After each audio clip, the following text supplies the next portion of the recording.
محترم اعضای پنل سطح بلند، اشتراکچیان محترم، خانم ها و جنابان، پیش از همه میخواهم به سازمان جهانی متئورولوژی برای تشکیل واخوری امروزه اظهار سپاس نمایم. طوری که معلوم است آب و اقلیم با هم رابطه ناگسستنی دارند، زیرا تغییر آبی اقلیم تأثیر خود را به حیات ما و اقتصادیات اساساً توسط ذخیره‌های آب می‌رساند. پیرک‌های ما با صورت آب شده ایستادند. تا امروز از 14,000 پیرک تاجیکستان زیاده از 1,000 کاملا آب شده است. طی چند ده ساله آخر حجم عمومی پیرک‌های کشور ما که زیاده از 60% ذخیره‌های آبی منطقه آسیای مرکزی را تشکیل می‌دهند، به اندازه تقریباً 3 برابر کم گردید.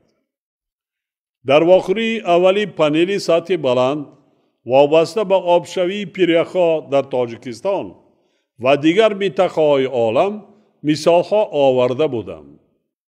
با در نظر داشت عاقبت‌های وزنین ادامه این روند، قبلا ما پیشنهاد کردیم که سال 2025 سال بین المللی حفظ پیرک‌ها اعلان گردیده، سنه مشخصی روز جهانی حفظ پیرک‌ها مقرر کرده شود. من پیشتر همچنین جهت ضرورت تأسیس دادن بنیاد بین المللی حفظ پیرک‌ها ابراز نظر کرده بودم. جمهوری تاجیکستان این تشبس‌ها را در سطح‌های گوناگون به طور فعال پیش میبرد و ما امید داریم که آنها از جانب ائتلاف آب و اقلیم نیز پشتیبانی خواهد یافت. خانم ها و جنابان، در سال 2018 با همه یکجا جهت پیشبرد روند آب دوشنبه در چارچوب کنفرانس بین المللی آید به 10 ساله بین المللی عمل آب برای رشد استوار 2018-2028 زمینه استوار و وسیع گذاشته بودیم. در دایره آن چاره‌بینی اشتراکچیان پهلوهای گوناگون مشکلات وابسته به آب را در راه دسترسی به رشد استوار فعالانه بررسی نمودند. ما نیت داریم که سال آینده در دایره روند آب دوشنبه در همکاری با سازمان ملل متحد و کشورهای شریک کنفرانس نوبتی بین المللی را آید به 10 ساله آب برگزار نماییم. این نوبت نیز مسائل مبرم وابستگی ذخیره‌های آب و اقلیم مورد بررسی قرار خواهد گرفت. کنفرانس دوشنبه زنجیره مرکزی روند آمادگی با کنفرانس سازمان ملل متحد آید به بررسی میان مهلت 10 ساله آب در سال 2023 خواهد گردید که تاجیکستان و نیدرلند هم رئیسی آن را به عهده دارند. تاجیکستان سعی خواهد کرد که همبستگی آب و اقلیم در روزنامه کنفرانس ذکر شده سازمان ملل متحد نیز همه جانبه انعکاس یابد. اشتراکچیان محترم، 10 ساله آخر در منطقه ما تغییر نظررس دورهای اقلیم بیش از پیش به مشاهده می‌رسد. زمستان‌های ما بیشتر سرد و طولانی و فصل تابستان گرم و خشک گردیده ایستادند. وابسته به این حالات در منطقه طلبات به نیروی برق و ذخیره‌های آب به طور نظررس افزایش یافته است. علاوه بر این دور هیدرولوژی نیز تغییر یافته ایستاده است که در منطقه باعث دیگر شدن جریان دریاها هم از لحاظ حجم و هم از لحاظ زمان می‌گردد. در چنین وضعیت اقتدارهای موجوده استحصال نیروی برق و تنظیم ذخیره‌های آب در منطقه نمی‌توانند طلبات روز افزون اهالی و اقتصاد را قانع گردانند.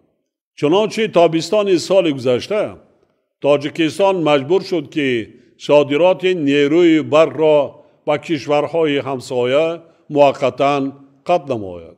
همزمان با این کشورهای منطقه در اوج موسم آبیاری با کمبود آب دچار گردیدند. زمستان برمحل سرد و طولانی سال روان ما را با مشکلات نو روبرو ساخت.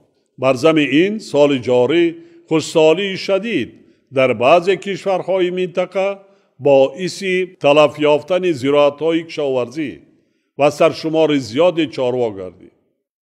محض به همین سبب ما در دایره رئیسی خود در بنیاد بین المللی نجات ارال با مسئله تأثیر تغییریاب اقلیم افضلیت خاصه میدیم.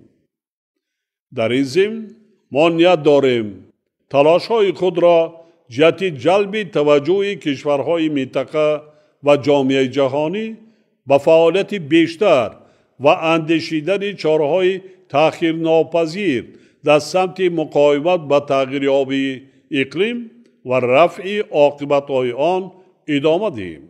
خانم‌ها و جنابان، ما اطمینان داریم که در شرایط امروزه محض موقع گیری مجموعی میتواند برای حل مشکلات روزمره، رشد اقتصادی ثبت و پیشرفت باثبات زمینه با اعتماد گذارد.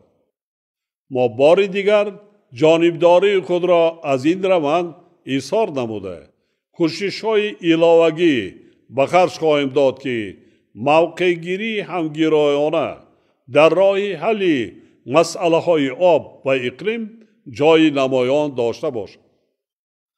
باور دارم که فعالیت پنل سطح بلند ما در این روند جهت باز هم متحد ساختن تلاش های جامعه جهانی بخصوص پیشوایان سیاسی برای راه اندازی اقدامات باز هم فعالتر و اندیشیدن چاره های ضروری و مناسب سهمی سزاوار خواهد داشت. در این جاده به همه اشتراکچیان موفقیت و برای کار خواهانم.